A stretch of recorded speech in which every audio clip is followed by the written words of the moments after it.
They got him fired with a fake HR complaint and thought he'd disappear. A year later their new boss walks in. And it's him, now the secret owner of the company. What happens next? Brutal terminations, boardroom revenge, and a twist you won't see coming. You ever watch your life get torched by people you called friends? That's what happened to me. A slow, humiliating burn from the inside out, and it all started with a meeting request from HR titled, Confidential Misconduct Inquiry. I walked in with a fresh coffee and a smile. I walked out unemployed. No warning. No suspension. Just a quiet, sterile room and 3 witnesses, claiming I had made them uncomfortable. The words harassment, intimidation, and inappropriate behavior were tossed around like confetti, and the kicker? It was all anonymous. We'd been close. The 4 of us. Emily, Jonah, Tessa, and me, tight as hell since our intern days. Worked our way up together. Drinks on Fridays. Group chats. Inside jokes. I'd mentored them. Backed them up in meetings. Covered when they were late. I even helped Jonah get his girlfriend a job in marketing. And when the company needed someone to lead the new product strategy team, they voted for me unanimously. Or so I thought. Turns out, that promotion, the one that put me 1 level above them, made me a target. HR refused to show me the actual complaint. To protect anonymity, they said. But their eyes told me everything I needed to know. The investigation was a formality. I'd already been tried and sentenced behind closed doors. I handed over my badge, packed my things in silence, and walked past my 3 friends at their desks. None of them looked up. Not once. I won't lie. I spiraled. 6 weeks of nothing. No interviews. No callbacks. My name floated around the industry like a bad rumor wrapped in a vague whisper. I lost everything: career, connections, confidence. For a while, I thought about revenge in the petty sense: email leaks, anonymous tips, smear campaigns. But none of it felt right. None of it felt clean. I didn't want to yell. I wanted to own the room they were sitting in. That's when the idea hit.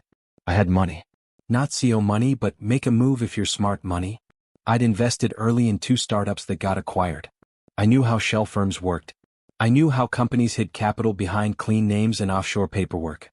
So I started my own. 3 months later, Athena Core Holdings was born. Registered in Delaware. Funded by a web of legitimate accounts and 1 quiet backer. Me. Then I waited. And one rainy Wednesday, opportunity found me. An old college professor reached out about a former student looking for private equity to keep their mid-sized firm afloat. Rapid expansion had left them bloated. Product was great, revenue decent, but leadership? Sloppy. You ever heard a name that makes your blood run cold and your mouth curl into a smile at the same time? That was the company. My old company. They were bleeding money. And I was about to write a check.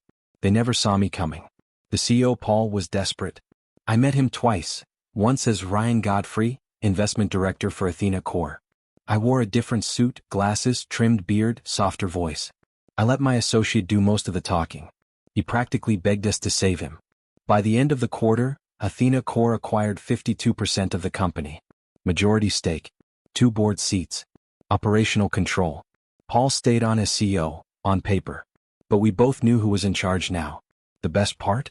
I kept myself hidden. They didn't even know I was in the building. Not until I made my first move. Effective immediately, I told Paul in the boardroom, we're restructuring the product team. Starting with a performance audit of all senior managers. He nodded like a man who just signed away his spine. The next day I walked into the office for the first time in a year. No disguise this time. I took the elevator straight to the top floor. The same floor where Emily, Jonah, and Tessa still worked. Same titles, same desks, same fake smiles. I'll never forget the look on Emily's face when she turned and saw me walking toward her. She blinked twice. Like her brain couldn't register what her eyes were seeing. Then softly, "What the F?" "Hi, Em," I smiled. "Still working here?" She stood. "You can't be here." "Oh, I can," I said. "Check your calendar. You've got a meeting in 10. She looked down. Subject line: Performance Review, led by Interim Director Ryan Godfrey. You ever watch someone realize they're trapped in a room they used to think they owned? That was Emily sitting across the glass conference table from me, flanked by Jonah and Tessa. All 3 looked like they'd just been pulled into a courtroom in their pajamas. Pale, silent, wide-eyed. Paul, the official CEO, sat 2 seats away, sweating through his collar and pretending this wasn't the moment he lost the last of his backbone. "Thanks for coming in," I said, calm as a loaded gun. "This is part of our standard leadership review process. Shouldn't take long. Jonah's mouth opened. Close. Tessa glanced at the exit like it was going to evaporate. Emily? She clenched her fists and stared straight ahead. I gave them a moment to squirm. Then I slid 3 envelopes across the table. Each one sealed. Each one personalized. Their eyes dropped to them like the words on the front were death sentences. Jonah opened his first. His lips moved as he read. Then he blinked. Twice. You're terminating me? Effective immediately, I said, folding my hands. Based on internal audit results and findings outlined in the enclosed report. What findings? Emily snapped. I smiled. Oh, don't worry. Yours is longer. Inside each envelope was everything. Detailed logs of their Slack messages. Coordinated language used in fake anonymous complaints. Call logs between their work phones and personal numbers the week I was fired.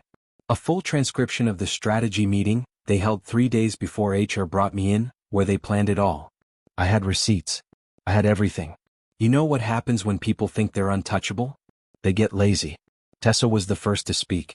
You set us up? No, I said. You set me up. I just made sure you never got another chance. Emily's face burned. You can't do this.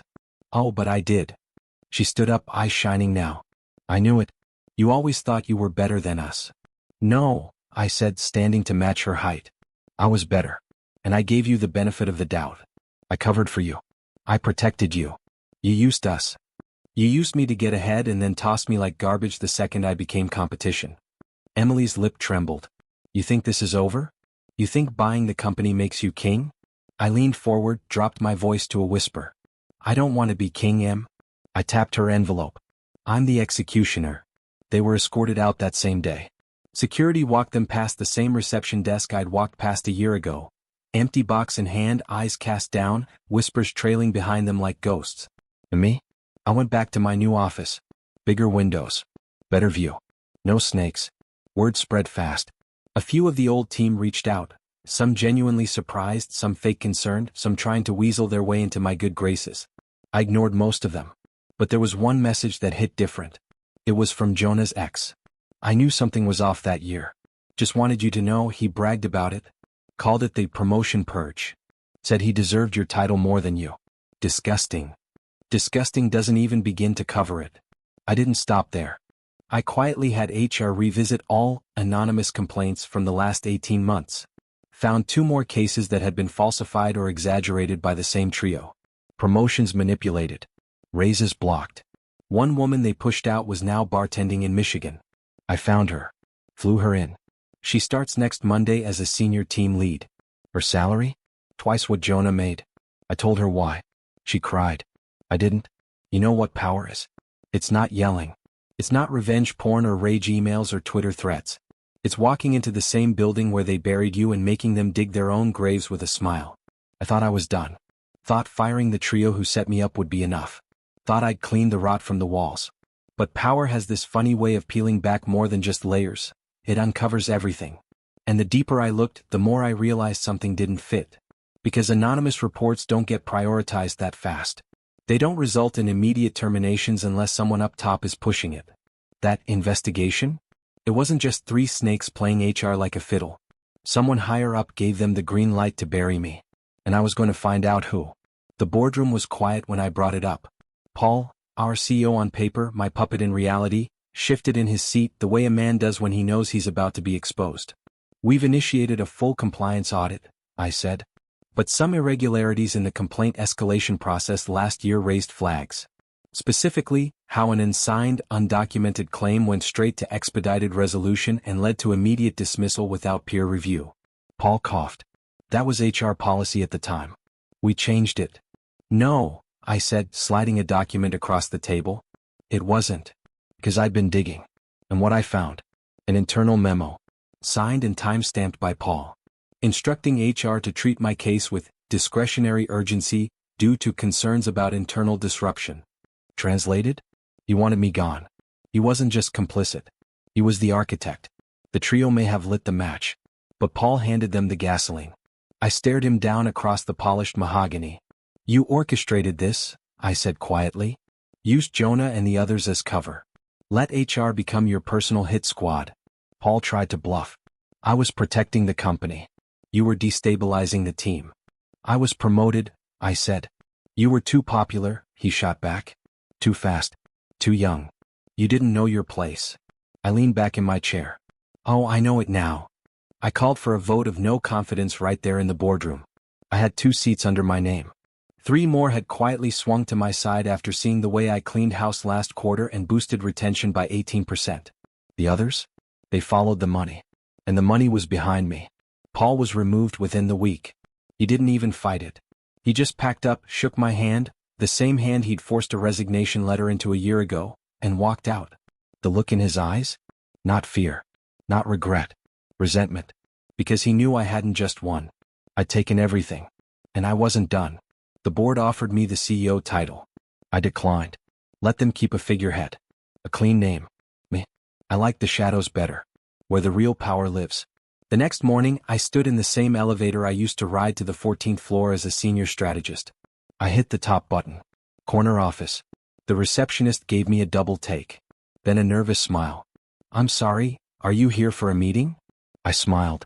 Every day, I said. Forever. I sat down at my new desk. Looked out at the skyline. And finally, breathed. They say revenge is best served cold. But this was served silent. Sure. And at scale. I'd won. I'd taken back the company they stole from me. Dismantled the people who plotted behind my back. Replaced the puppeteer who pulled the strings. Now I was the one holding the strings, and the scissors. The board respected me. Employees feared me, or admired me, I could never tell which. The company was profitable again, morale was climbing, and nobody made a move without checking who was in the room. I should have felt satisfied. I should have felt powerful. Instead I felt watched. Because power doesn't erase paranoia. It sharpens it. It started with the envelope. No name. Just a red paperclip holding a folded note left on my office desk. My locked office desk, I should add. Inside just 2 words. Still playing? That's it. No signature. No threat. No context. But I knew. Someone out there still had skin in the game. I started combing through records again. Internal logs. HR archives. All the paper trails Paul had tried to shred. I had a name I couldn't shake, Sandra Kim. She was head of HR when I was fired. Quiet. Clean. Never said much, always went by the book. But the week I left, she suddenly resigned. No reason. No exit interview. Vanished. At the time, I thought maybe she'd seen what happened and couldn't stomach it. But now I wasn't so sure. I pulled favors. Tracked her to Vancouver. Boutique consulting firm. New name on her business card. SK Compliance and Crisis Strategy. Fitting. I flew up. Unannounced. Waited outside the lobby until she came out with a coffee in one hand and a folder in the other. She didn't see me until I was 3 steps away. Her eyes widened. Then narrowed. Should have guessed it'd be you, she said flatly. We walked. Didn't speak until we hit a park bench under a tree that looked like it had been through more winters than both of us combined. I asked one question. Why? She didn't deny it. Didn't ask what. She just said, because you were never supposed to win. Sandra had been working with Paul all along. But she wasn't just helping him. She was testing me. The complaint? Fabricated. Yes. But it was bait. Paul wanted to flush out who was loyal to me. Who jumped ship. Sandra played executioner, while secretly cataloging every move I made after I left. She was waiting to see what I'd do with failure. I wasn't fired because I was dangerous. I was fired because I was a threat. Paul was scared I'd take the company from him. So he tried to turn me into the villain. But Sandra? She played her own long game. You built the perfect revenge arc, she said. Clean. Precise. Surgical. Most people lash out. You waited. I stared at her. You were impressed? I was curious, she said. And now that I've seen it, I want in. That stunned me. You want in? She shrugged. There's no loyalty in corporate. But there's leverage. And I think we're more alike than you'd like to admit. I didn't answer right away. Because the truth? She wasn't wrong. 2 weeks later, Sandra Kim was back in the company. Senior ethics consultant. Clean title. Nice salary. Discreet office. Most people never even knew she'd left. Now, she's the one who handles complaints.